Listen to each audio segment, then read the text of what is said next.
Hey lovelies! Now, most of you already know that when it comes to weeknight dinner cooking, quick and easy have always been my mantra, but as a new mom, I can tell you this has become more important than ever. So today I wanted to share 3 quick and easy chicken dinner ideas. They're all loaded with flavor and I think you guys are going to absolutely love them. Just before we get to that, I wanted to remind everyone, speaking of easy in the kitchen, that my brand new cookbook, Meals Made Easy, is finally available for pre-order. The book will be on store shelves in April, but if you want to make sure that you get yourselves a copy, you can go to the links in the description box below and pre-order it, and it will be delivered right to your door. What could be easier than that? Now, without further ado, let's get to some delicious chicken recipes, starting with this amazing garlic Parmesan chicken. Yeah, garlic and Parmesan, 2 of my very favorite things.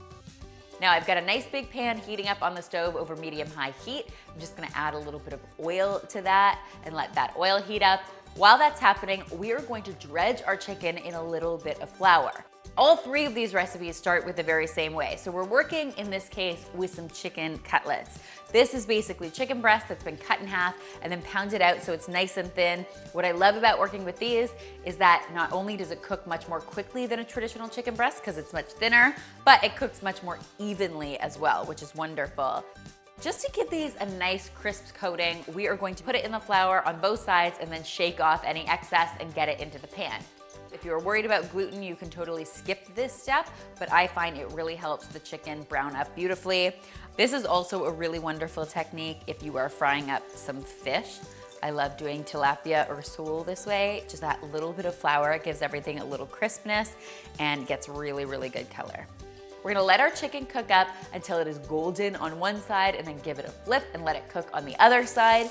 And in just a few minutes, you're gonna have these beautiful golden chicken cutlets. I'm just going to take them out of the pan and set them aside. And then we're gonna use all this deliciousness left behind to make one really amazing garlic Parmesan sauce.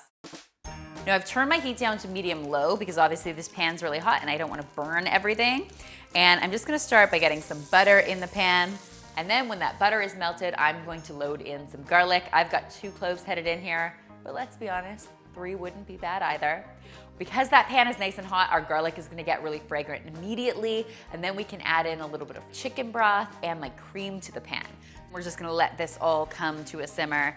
I'm gonna use my spoon to scrape up all the brown bits from the bottom of the pan, because that is loaded with delicious chickeny flavor. Then we are going to load in our Parmesan. And you guys know how I feel about freshly grated Parmesan. It's really the only way to fly. And the best part is because it's so flavorful, a little can go a long way. Oh my gosh, the aroma of this is incredible. At this point, we are looking at a gorgeous velvety Parmesan sauce. And I just wanna amp up the green factor a little bit here. Now this step is optional, you could just stick with your cream sauce, but of course, a cream sauce is a great place to hide a little bit of spinach, so that's what I'm doing today. I'm just going to stir it in until it's nice and wilted, and then I'll get my chicken back into my pan, I'll let it get coated on both sides, and it is pretty much ready to be enjoyed. Of course, this dish would be amazing served over pasta, but if you want to keep it a little lighter, some steamed greens would also be a great accompaniment. Of course, that is totally up to you, but how great does that look? Trust me, it smells even better. Next, for all you mushroom lovers out there, I am going to be using the very same technique, but this time we're going to make it with a really rich mushroom sauce. Lots to love here. It all starts once again with some oil heating up in my pan. I'll dredge my chicken on both sides with flour and get it cooking. Once my chicken is nice and golden on both sides and totally cooked through, I'll remove it from the pan and get some butter melting. Once the butter is melted, we can go ahead and add some garlic to the pan, very similar to our first recipe. But then we are going to load in some beautiful sliced mushrooms. Now, when it comes to mushrooms, as far as I'm concerned, there's no such thing as too many. So whatever you think you should use, double that because they tend to shrink down and lose their volume in the cooking process. And we want to maximize the mushroom flavor here. I can smell the absolute amazingness of the garlic, the butter, and the mushrooms together. That means it's time to deglaze this pan, and to do that, I'm using a few tablespoons of red wine.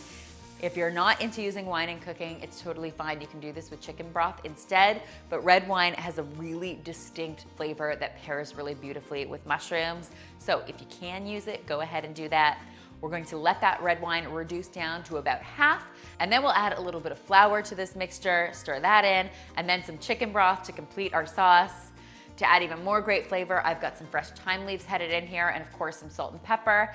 And in just a minute or two of cooking, this is going to become a nice thick, rich sauce. Perfect smothered all over that gorgeous chicken.